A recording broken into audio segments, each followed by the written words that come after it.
Olá, paz e bem. Então chegamos no segundo domingo da Quaresma, em preparação à grande festa da Páscoa. E é muito bacana a gente olhar os textos que hoje vão se apresentar para nós. Na primeira leitura, a leitura do livro do Gênesis. Na segunda leitura, nós temos Paulo falando aos Romanos, e aqui fazendo um parênteses, uma comunidade que Paulo não fundou. Paulo, quando chega em Roma, já encontra aquela comunidade reunida. E no Evangelho, o Evangelho de São Marcos, que é o Evangelho que a gente está meditando durante esse ano, o ano litúrgico B, o Evangelho de São Marcos. Mas vamos às leituras então. O que é bacana a gente perceber hoje é que São Paulo, quando escreve a Timóteo, ele diz que a palavra de Deus nos ajuda a instruir, a conhecer, a ver a vontade de Deus.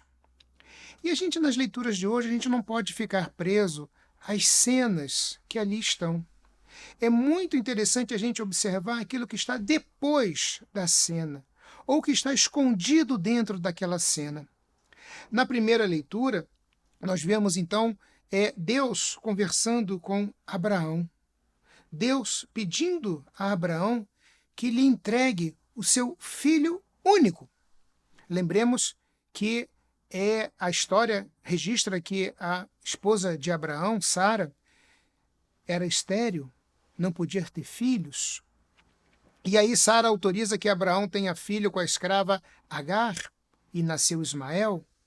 Logo depois, então, Deus anuncia a Abraão que Sara ficaria grávida e que teria um filho. Isso é muito interessante, porque Deus vai pedir a Abraão este filho, este descendente, para que ele possa gerar ali uma nação, um povo numeroso, a partir do filho Isaque. Nós, hoje, se Deus pedisse alguma coisa para nós nesse sentido, a gente colocaria muitos obstáculos, muitas coisas, argumentaríamos. Mas nós começamos a observar que Abraão em nenhum momento questiona Deus em ter que entregar o seu filho único, aquilo que ele mais amava, a pessoa que ele mais tinha estima na vida. Abraão cumpre o mandado de Deus, vai até o monte, prepara tudo, e na hora de fazer o sacrifício do filho único, lembremos que depois Deus vai entregar o seu filho único para o sacrifício, mas na hora de Abraão sacrificar o filho único, Deus diz assim: sei que agora você me escuta. Sei que agora você me obedece. Não estenda a mão contra o menino.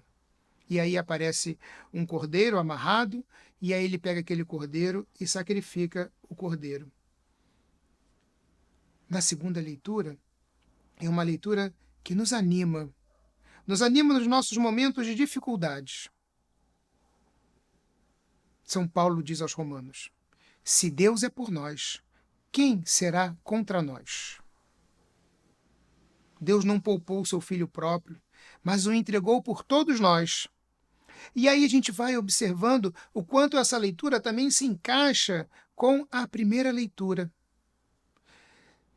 Abraão acreditava em Deus, confiava em Deus, por isso leva o seu filho para o sacrifício. Sabia que Deus ia dar um jeito. E aí São Paulo diz: se Deus é por nós, quem será contra nós? Será que temos esta fé? Será que realmente acreditamos que Deus está conosco, que Deus age ao nosso lado, que Deus caminha conosco? Nós cremos nisso? Se Deus é por nós, quem será contra nós? E o Evangelho, um Evangelho tradicional, Evangelho de Marcos 2, 9, de 2 a 10, aonde Jesus se transfigura diante de Pedro, Tiago e João. Cena clássica do Evangelho. Todos nós olhamos esta cena.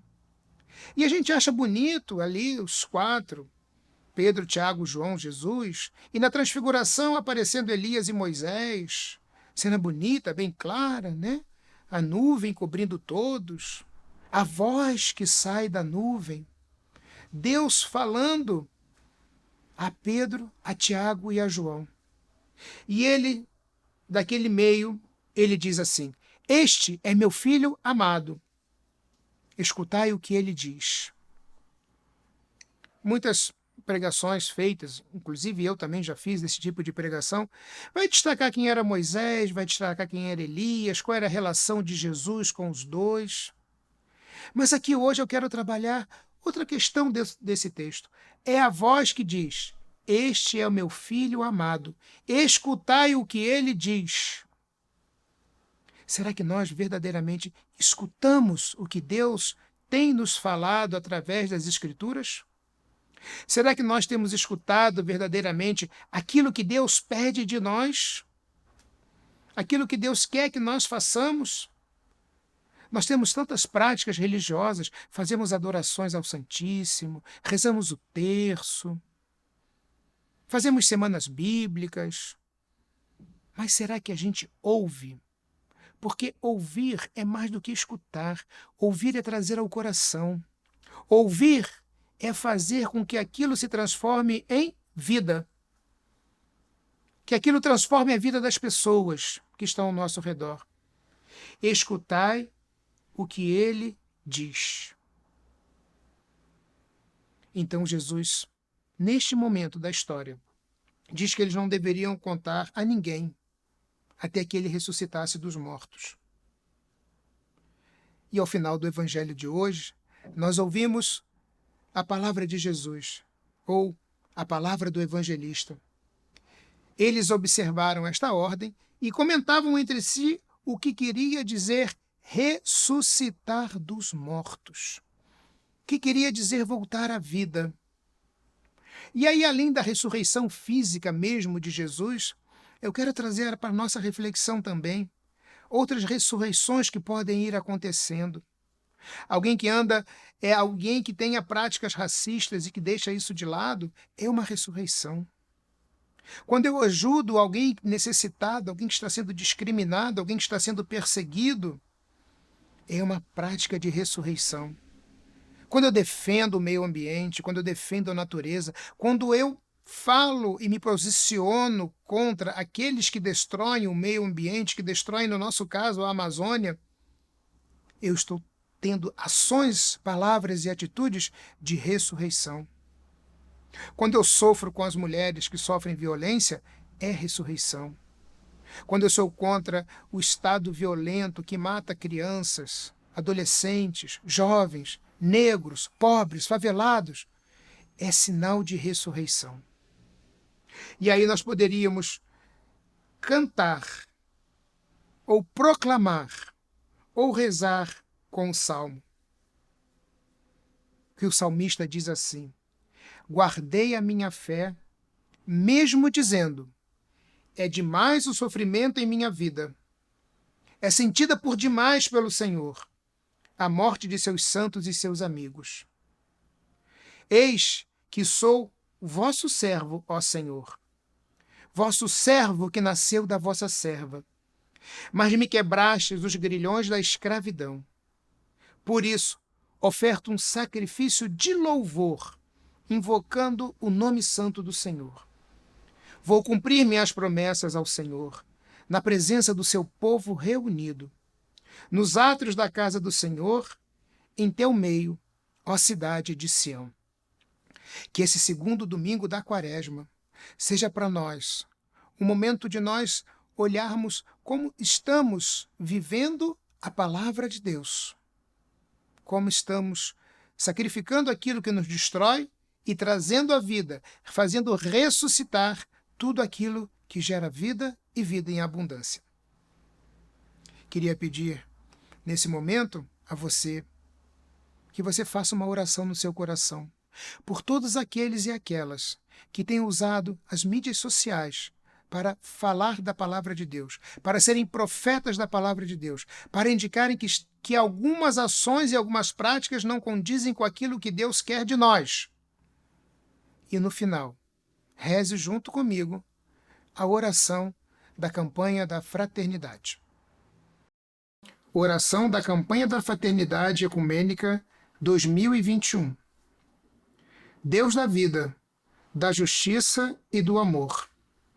Nós bendizemos pelo dom da fraternidade e por conceder-lhes a graça de vivermos a comunhão na diversidade. Através desta campanha da fraternidade ecumênica, ajuda-nos a testemunhar a beleza do diálogo como compromisso de amor, criando pontes que unem em vez de muros que separam e geram indiferença e ódio.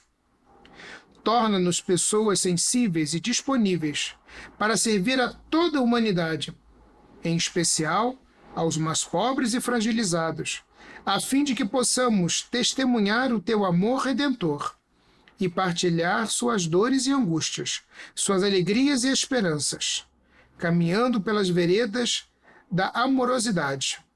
Por Jesus Cristo, nossa paz, no Espírito Santo, sopro restaurador da vida. Amém.